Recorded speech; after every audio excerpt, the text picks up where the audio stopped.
Efésios 1, a partir do verso 3, nós vamos fazer a nossa leitura da palavra do Senhor.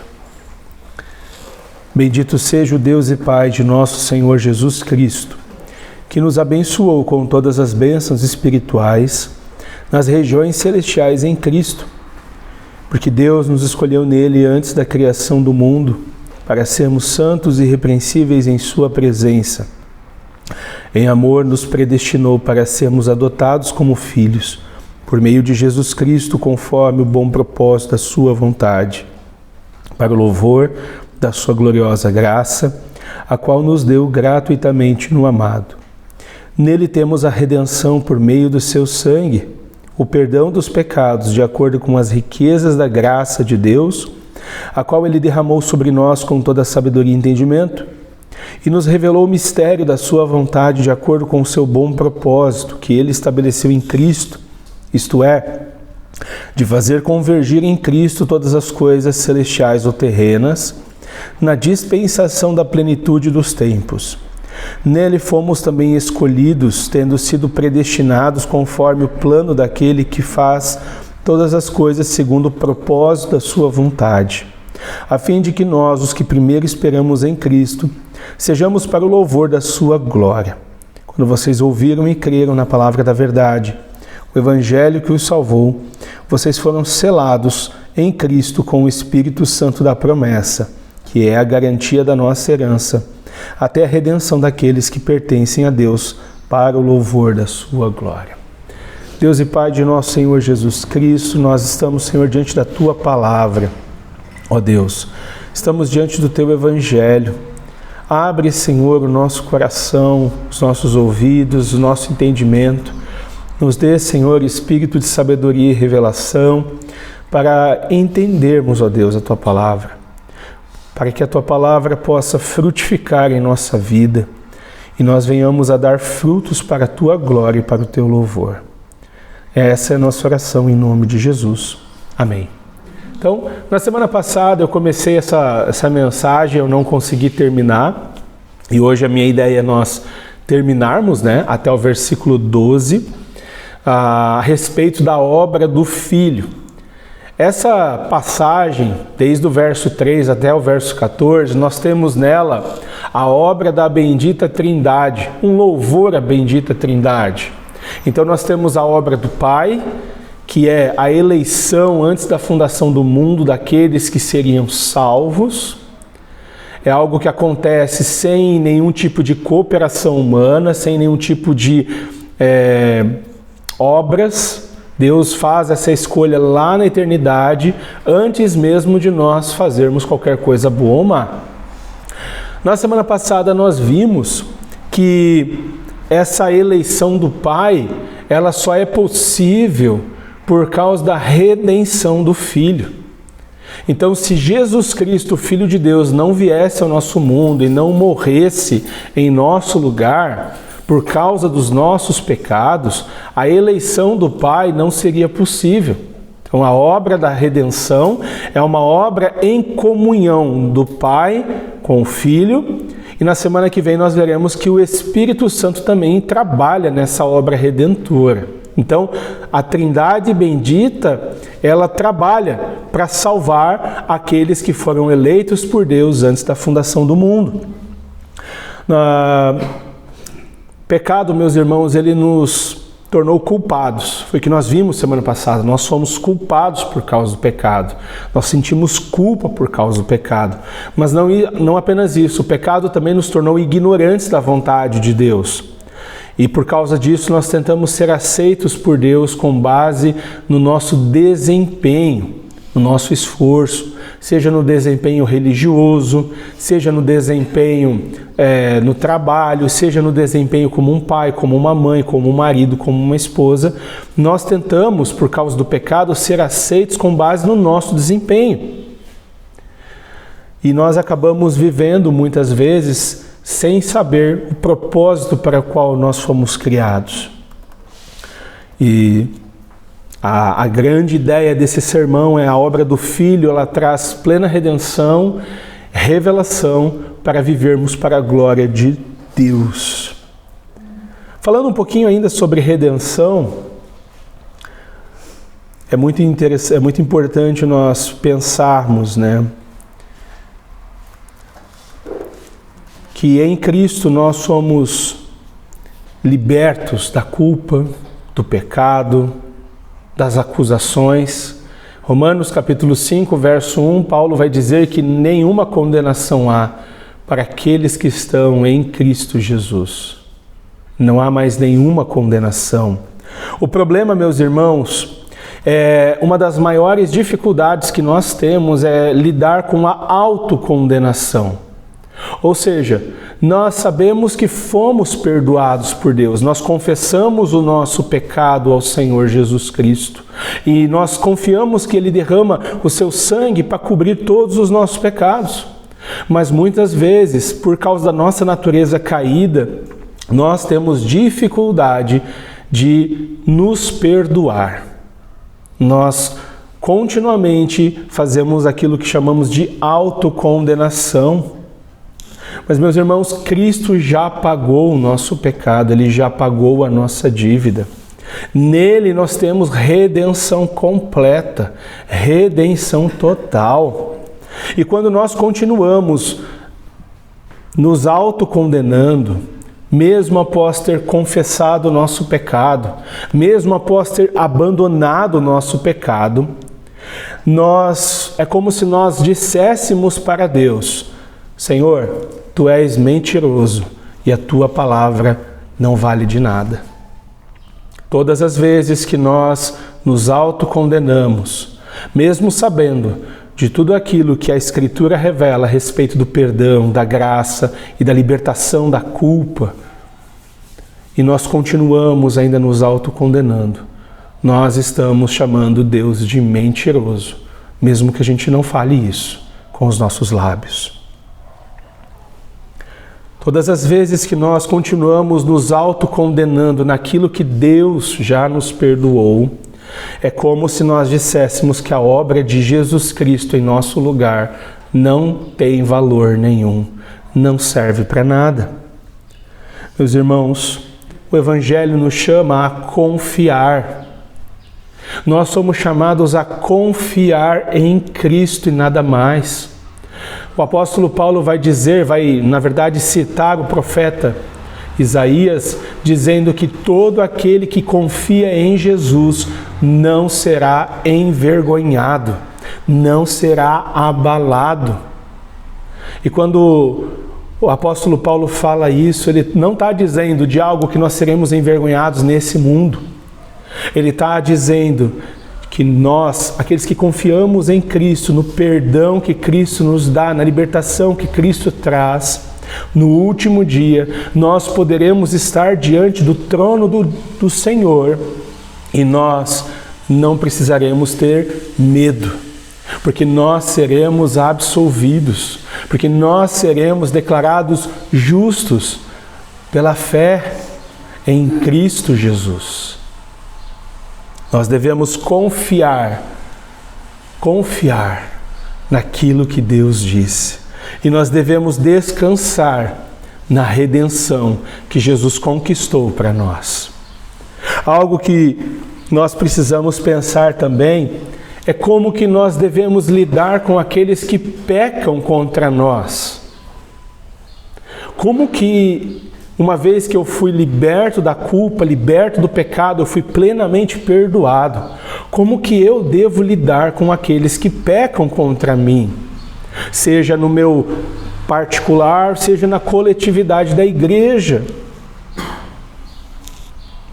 Se nós tentamos fazer o pecador pagar o preço do seu pecado para merecer o nosso perdão, nós estamos indo na contramão do Evangelho. Se nós fazemos o pecador arrependido pagar o preço do seu pecado para merecer o nosso perdão, nós estamos indo na contramão do Evangelho. Todas as vezes que nós perdoamos aqueles que nos ofendem, todas as vezes que nós liberamos da culpa todos aqueles que pecam contra nós, nós estamos repetindo o amor de Deus. Nós estamos imitando o amor de Deus. O único pecado que não tem perdão é a blasfêmia contra o Espírito Santo. Todos os demais pecados têm perdão, meus irmãos. E nós somos perdoados.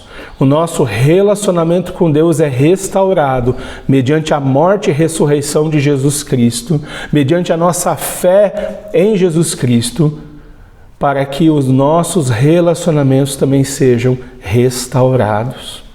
Nós somos perdoados para poder perdoar também. Lembra daquela parábola do homem que devia 30 denários ao rei e o rei lhe perdoa 300 denários. Era uma dívida impagável. Ao sair da presença do rei, aquele homem encontra com um outro homem que lhe devia 30 denários. E ele o manda prender até que ele pagasse sua dívida.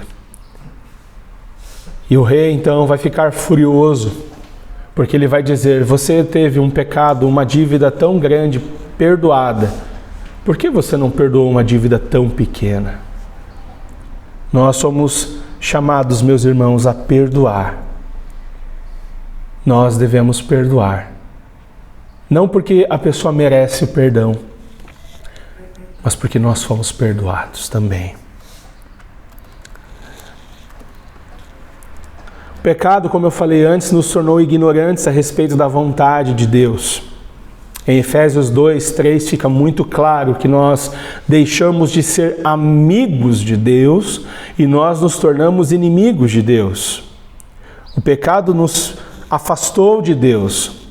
E muitas vezes não, e por causa disso, nós passamos a viver uma vida como se Deus não existisse. A comunhão que os nossos pais desfrutaram no paraíso, ela foi perdida. No Éden, o Senhor, nosso Deus, anunciou a Adão e Eva a semente do Evangelho. Ele diz: porém inimizade entre você e a mulher, entre a sua descendência e o descendente dela. Este ferirá a sua cabeça e você lhe ferirá o calcanhar, lá em Gênesis 3:15. Isso aqui, meus irmãos, é a primeira notícia do Evangelho, a primeira boa nova de Deus. É uma sementinha. E foi só isso que os nossos pais, Adão e Eva, ouviram sobre o plano redentor por muito tempo. Um profundo mistério. E o tamanho desse mistério pode ser observado quando nasce o primeiro filho de Adão e Eva, o Caim. Quando nasce Caim, sua mãe pensou: este é o Messias que Deus prometeu. Este é o filho que Deus prometeu, que esmagaria a cabeça da serpente. Mas Caim não era o Messias prometido. Adão e Eva não tinham uma revelação completa da vinda do Redentor. A semente que eles ouviram lá no jardim do Éden não era clara o bastante. Eles sabiam que em algum momento nasceria o Messias, mas não sabiam quando isso aconteceria. Isso acontece porque eles estavam nas sombras.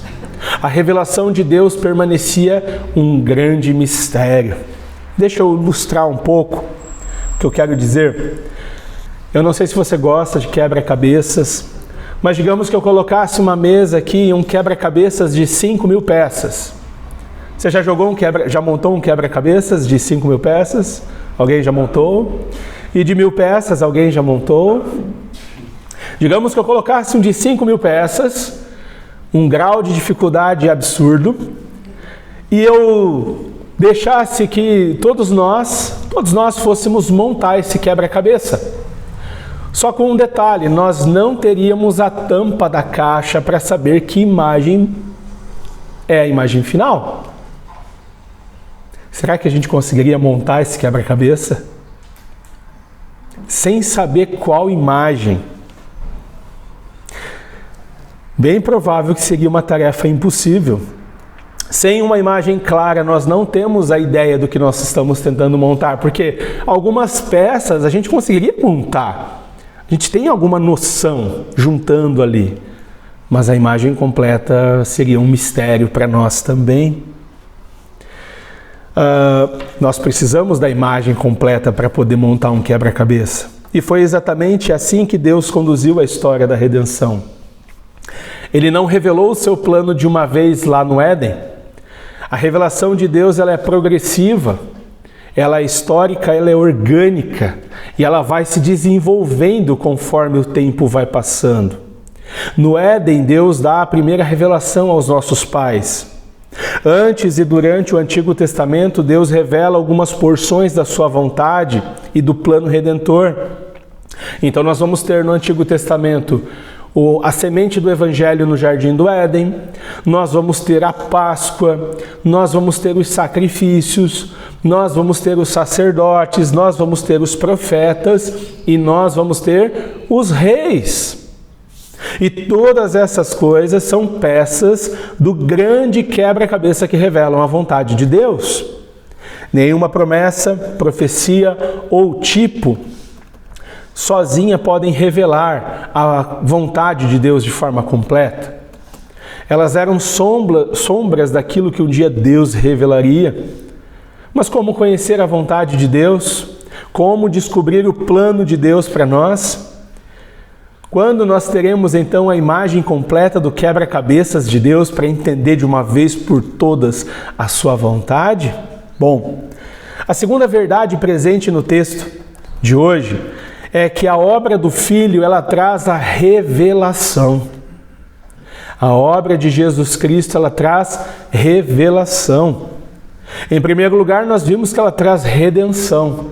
Mas não apenas redenção, ela traz revelação. Em Cristo, aquilo que era sombra agora está na luz. Aquilo que era oculto agora é revelado. A vontade de Deus se torna visível em seu Filho Jesus Cristo. Nos versos 9 e 10 nós lemos: E nos revelou o mistério de sua vontade, de acordo com o seu bom propósito, que ele estabeleceu em Cristo. Isto é, de fazer convergir em Cristo todas as coisas celestiais ou terrenas na dispensação da plenitude dos tempos. Em Cristo nós temos a tampa da caixa. Em Cristo nós conseguimos montar o quebra-cabeças da redenção. É na obra do Filho que nós temos a revelação completa do Antigo Testamento. Ele é um mistério que estava oculto e agora é revelado. Em Efésios 2, de 11 a 22, nós vemos que mediante a obra de Jesus Cristo, judeus e gentios agora fazem parte de um mesmo povo. Eles agora fazem parte do povo de Deus, a família de Deus.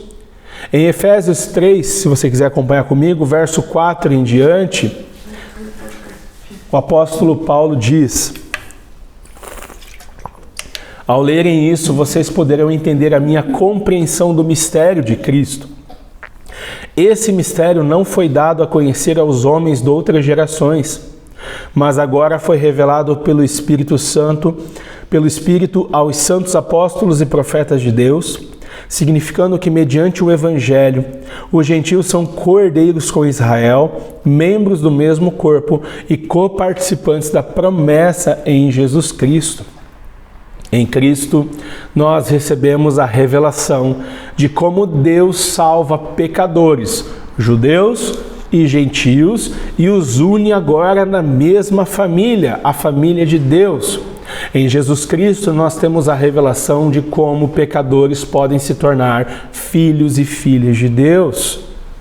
E em Jesus Cristo nós temos a revelação de como Deus pune os nossos pecados e continua justo. Porque Cristo tomou os nossos pecados sobre si e Ele nos deu a sua justiça perfeita.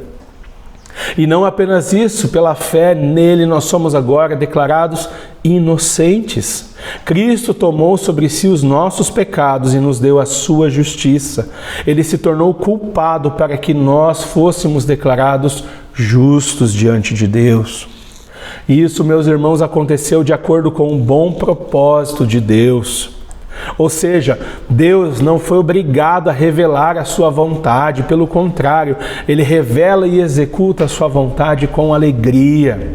Era o plano de Deus se revelar a nós. Deus é um Deus que não pretendia permanecer em mistério, mas é um Deus que se revela à sua criatura. E em Cristo Ele revela a nós o mistério de como pecadores podem agora ser chamados filhos de Deus. Em Cristo nós temos a revelação também de como Deus vai restaurar todas as coisas, toda a criação, nos céus, na terra e até mesmo debaixo da terra, visíveis e invisíveis. Nós estamos vivendo os últimos dias. Em breve o nosso Senhor Jesus voltará com poder e glória. E então, quando isso acontecer, todas as coisas serão reunidas, unificadas, colocadas debaixo da sua suprema autoridade. Tanto aquelas que nós vemos, quanto aquelas que nós não vemos. Tanto o que está no céu, quanto está na terra. E nesse dia, a vontade de Deus será feita aqui na terra, da mesma forma que ela é feita no céu. O reino do nosso Senhor Jesus, ele foi prometido no Antigo Testamento. Deus prometeu isso em Gênesis, quando disse que por meio do descendente de Abraão, todas as nações seriam abençoadas.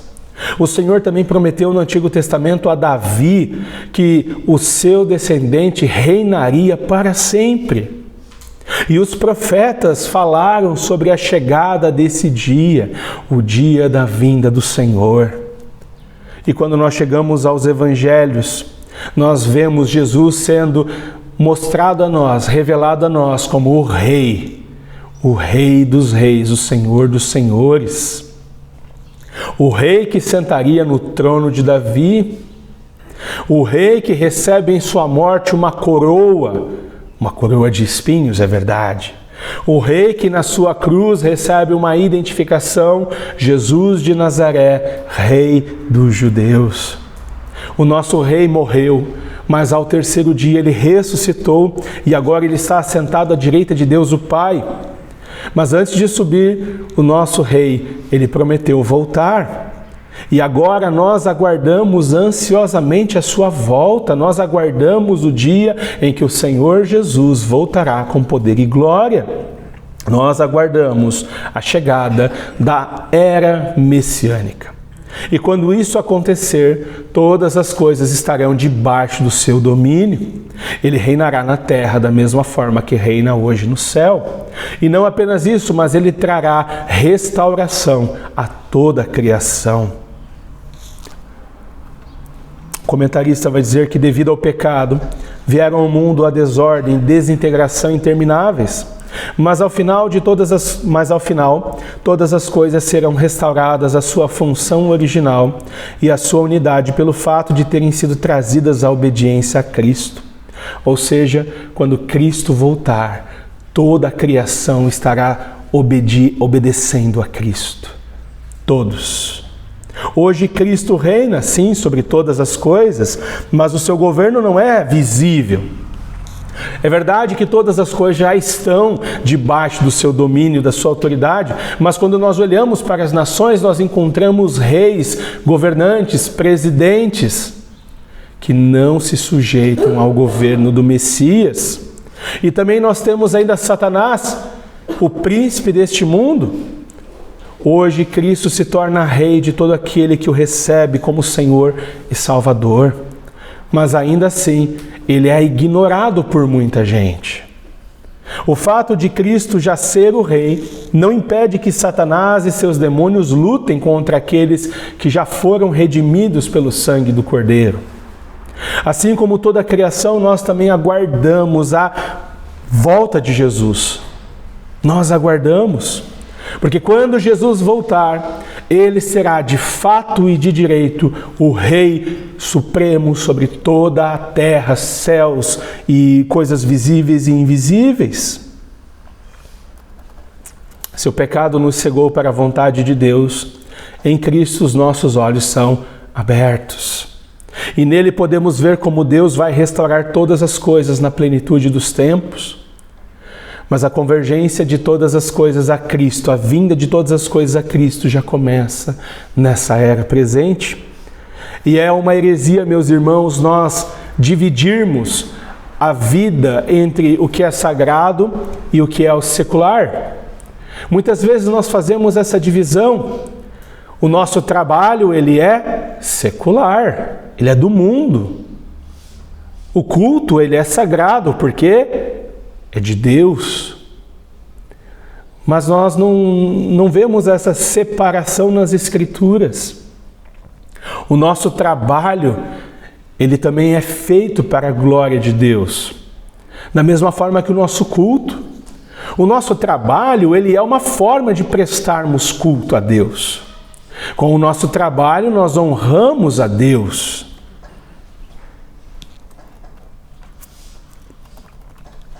Nós podemos glorificar ao Senhor com aquilo que as nossas mãos fazem. Então não há essa diferença entre o que é sagrado e o que é secular. Tudo é sagrado e ao mesmo tempo tudo é secular. Por exemplo, nós estamos nesse culto e você está sentado numa cadeira que foi feita nos céus por um anjo? Não! Um marceneiro, um soldador, um estofador. Tudo é ao mesmo tempo sagrado e secular. Em alguns momentos da nossa vida, nós também viveremos crises sem explicação. Essas crises, quando chegam, elas não pedem licença. Quando chega uma crise na nossa vida, ela não é educada, ela não pede licença, ela não bate na porta, ela não avisa quando vai chegar. Algumas vezes a crise é uma doença repentina, um câncer, um acidente. Ninguém está preparado para receber uma notícia dessa. Ninguém está preparado. Outras vezes a crise é a perda do emprego ou da estabilidade financeira. Da mesma forma que nós não conseguimos prever quando vamos ficar doentes, nós não conseguimos prever quando nós deixaremos de ter uma vida confortável e passaremos a viver em dificuldade. Os irmãos que são mais experientes nessa vida podem comprovar o que eu estou dizendo. Nós nunca saberemos. Hoje, quando nós olhamos, às vezes, para outras pessoas, nós falamos, nossa, como pode essa pessoa estar endividada? Amanhã nós poderemos ser os endividados. Nós não sabemos. Em algumas vezes, a crise que bate à nossa porta e entra na nossa vida sem pedir licença é o luto. Quando morre alguém que nós amamos, isso não pede licença. Nós não estamos preparados. Mesmo pessoas de idade, eu vejo pelo meu sogro, pela minha sogra, a profunda tristeza que eles passaram ao saber que um irmão do meu sogro estava para morrer. Ninguém está preparado para perder alguém. E muitas vezes, meus irmãos, nós não teremos nenhuma explicação para as crises que chegam à nossa casa. Elas simplesmente chegam. Nós não entenderemos o porquê estamos vivendo tal crise. Mas uma coisa nós sabemos. A obra do Filho nos revelou o quê? Cristo venceu. Nós temos a revelação final, nós sabemos o final dessa história. Cristo venceu. É uma canção que diz Cristo venceu. E ela diz assim, não temo o futuro, pois em tuas mãos está. O que preciso tu me dás, nada faltará. O refrão, lutamos batalhas que Cristo venceu. Não importa o que virá, vamos descansar. Não conheço amanhã, mas sei o que já fez. Lutamos batalhas que Jesus venceu. E aí ela repete uma frase muito linda que diz assim, dessa história eu sei o fim. Com meus olhos te verei. Tu nos guardas em tuas mãos, na vida e morte sem temer. Eu não sei quando a crise vai entrar na nossa vida, eu não sei qual vai ser a crise, mas uma coisa Jesus revelou a nós. Ele venceu. Ele venceu. Ele venceu. Nós já sabemos o final da história. E nós somos chamados a descansar em Cristo. Nós vamos lutar batalhas e nós lutamos todos os dias batalhas que Cristo já venceu. Não há nenhuma batalha que Cristo já não tenha vencido. Nós lutamos nessa certeza.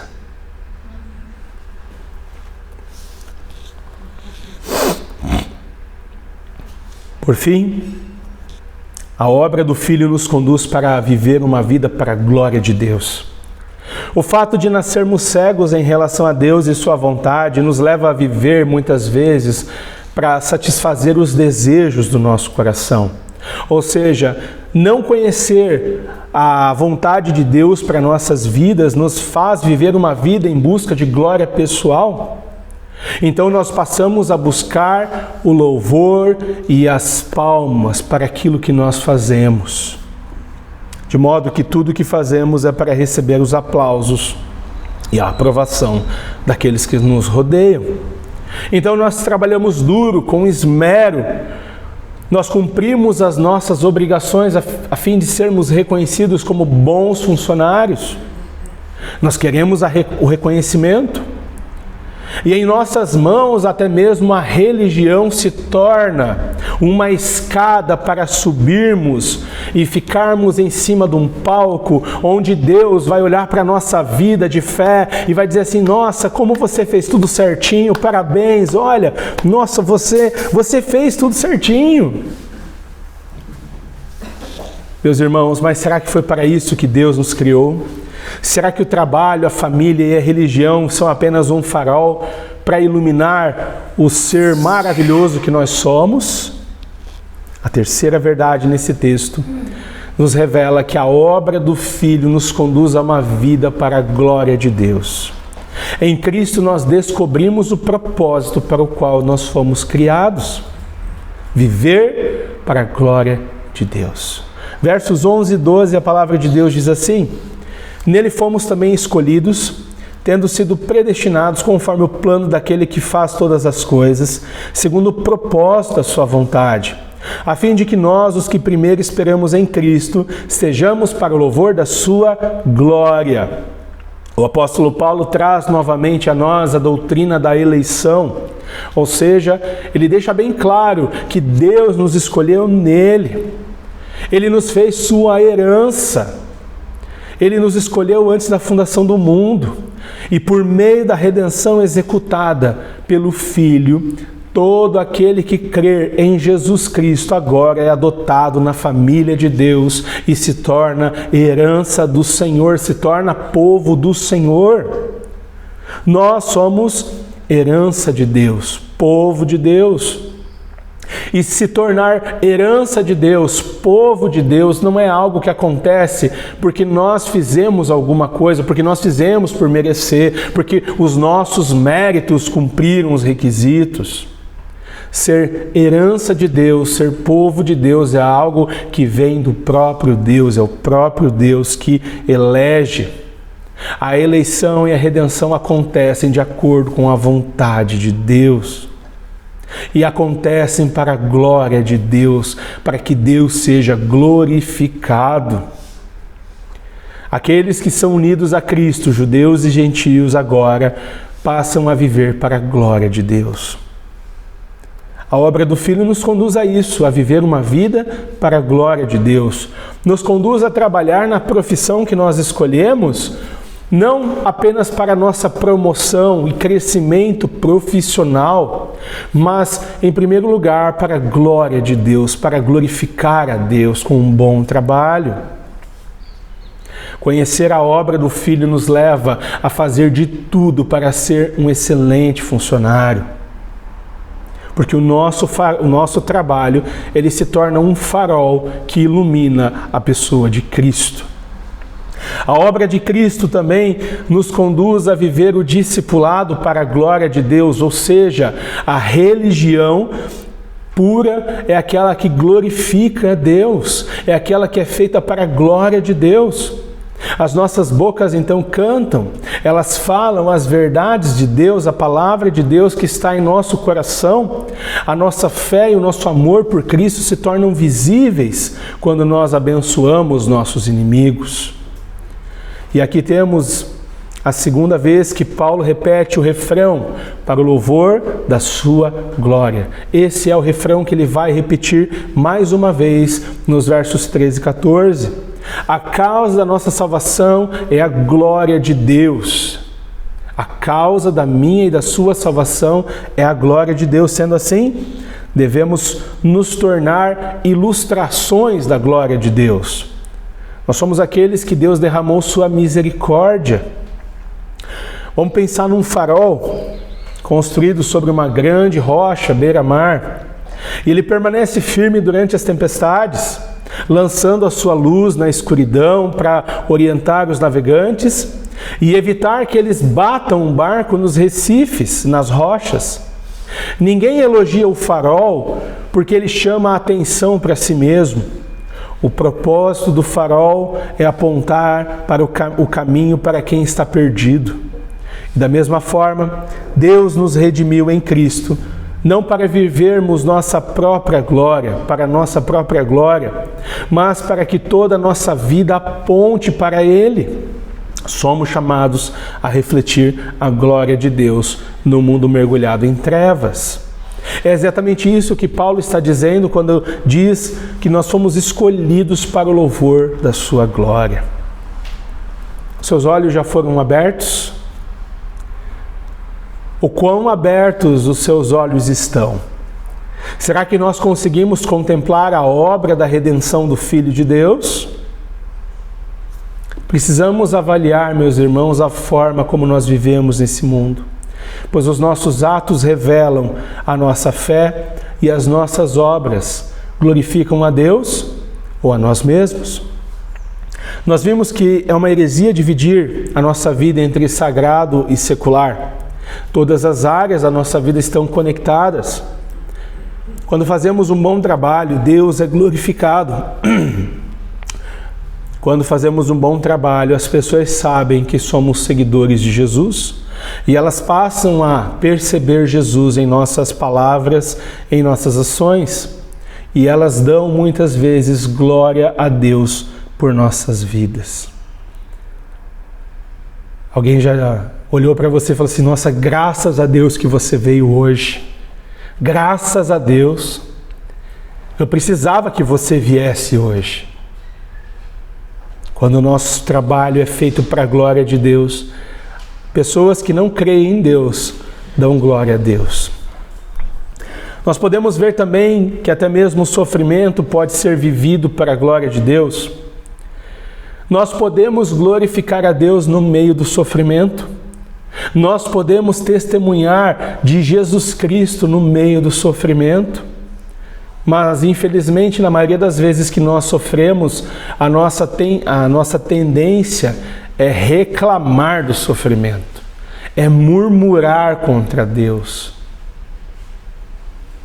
Nós nos esquecemos com facilidade da eleição do Pai, da redenção do Filho e da revelação da vontade de Deus para nós. Meus irmãos, que até mesmo no sofrimento Cristo seja glorificado em nossa vida. Que as nossas leves e momentâneas tribulações não ofusquem a beleza de sofrer em Cristo. Nós devemos nos lembrar que nós lutamos batalhas que Cristo venceu. E isso deve nos levar a uma vida de adoração, uma vida vivida para a glória de Deus. Concluindo, louvamos a Deus, o Pai de nosso Senhor Jesus Cristo. A obra de seu Filho amado trouxe plena redenção. A obra de seu Filho amado nos trouxe revelação da vontade de Deus. A obra do seu Filho amado nos conduz a viver uma vida para a glória de Deus. Vamos orar. Deus e Pai de nosso Senhor Jesus Cristo, obrigado, Senhor, pela Tua palavra. Nos ajude, ó Deus, a ver a Tua revelação de forma completa. Abra, ó Deus, os nossos olhos. Ajude-nos a entender, Deus. E ajude-nos também, Senhor, a viver uma vida para a Tua glória. É a nossa oração nessa manhã, em nome de Jesus. Amém. Amém?